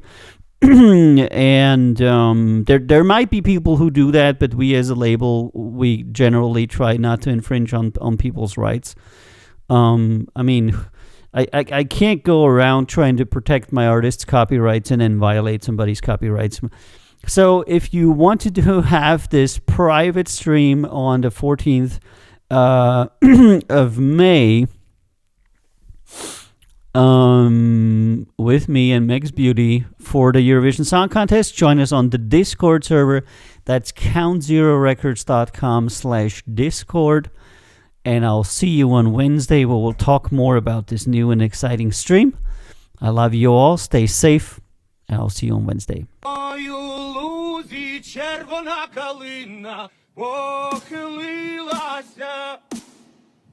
Чогось наша славна Україна зажурилася, а ми тую червону калину підіймемо, а ми нашу славну Україну розвеселимо. Ой, у лузі червона калина похилилася.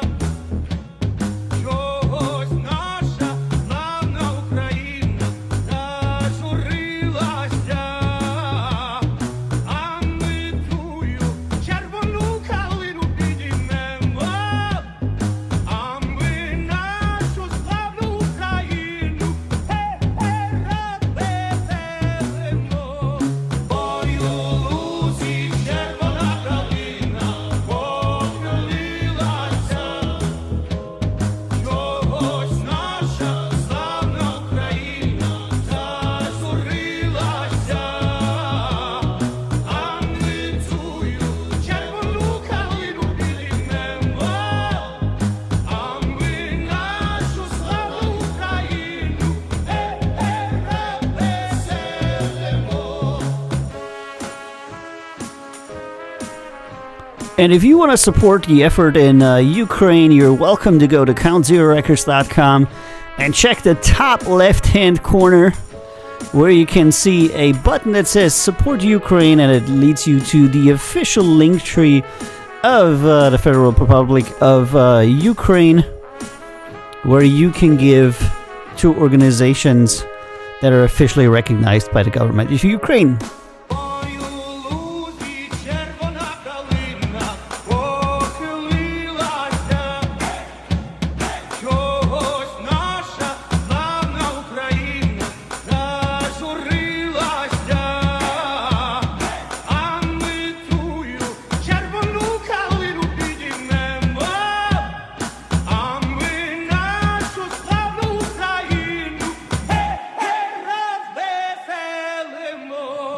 Ой, у лузі